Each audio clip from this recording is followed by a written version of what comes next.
Hello everyone. Welcome back to Movies Unboxed, the channel where we dive into the most magical and heartwarming stories. Imagine discovering a world where your childhood dreams and imaginary friends come to life. Sounds fascinating, right?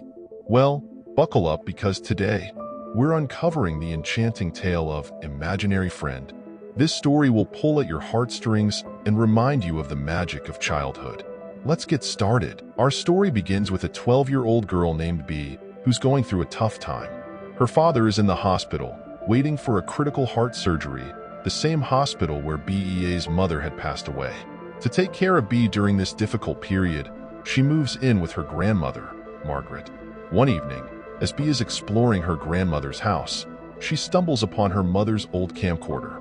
Flooded with memories, she decides to buy a charger for it, hoping to reconnect with her past. When she finally powers it up and starts watching the old videos, something strange happens. She notices a bizarre creature following the camcorder. Intrigued and a bit frightened, Bee knows she has to find out more.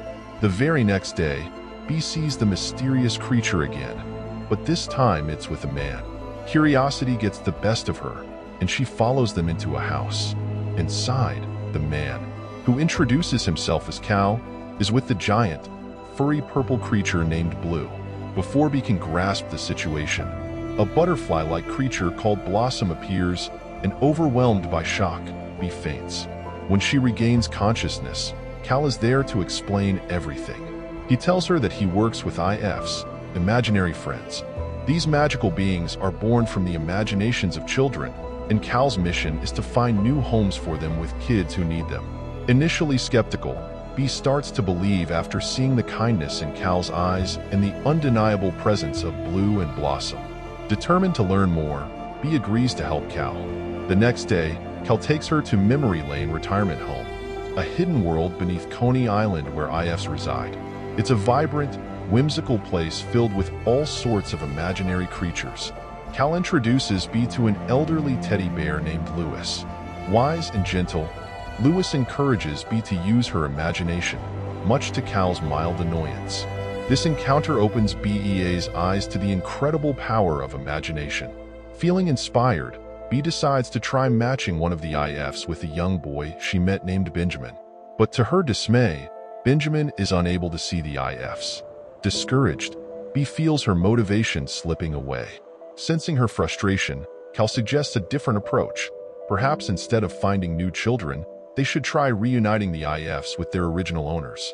With renewed purpose, Bee talks to her grandmother, Margaret, about IFs. Margaret shares an old photograph from her childhood, and Bee is stunned to see Blossom in the background.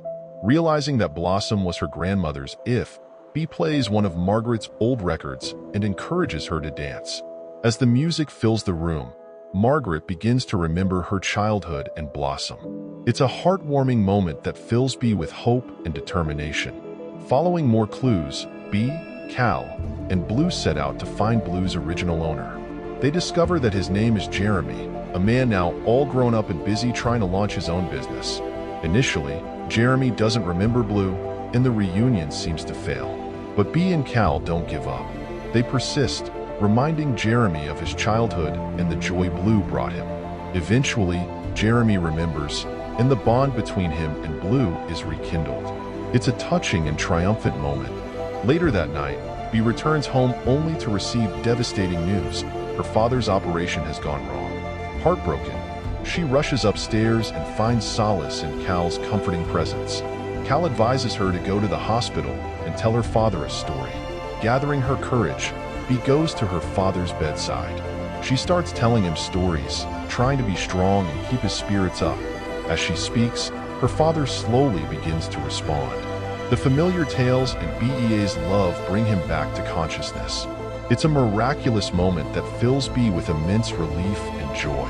Eager to share the good news, Bee rushes to find her mother's camcorder again, hoping to capture this joyous moment.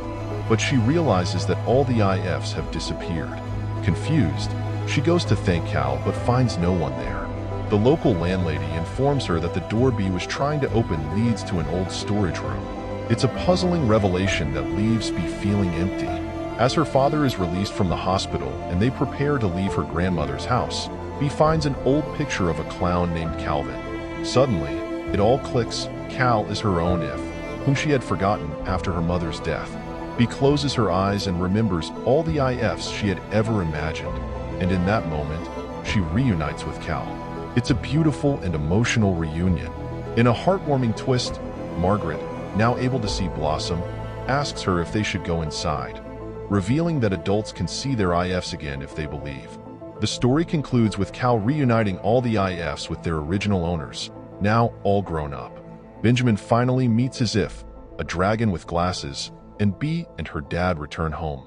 As they settle back into their life, Bea's dad humorously trips over his own if, an invisible friend. And that's the magical story of Imaginary Friend. It's a beautiful reminder of the power of imagination and the bonds we share with our childhood friends. If you enjoyed this recap, don't forget to like, subscribe, and hit the bell icon for more enchanting stories from Movies Unboxed. See you next time.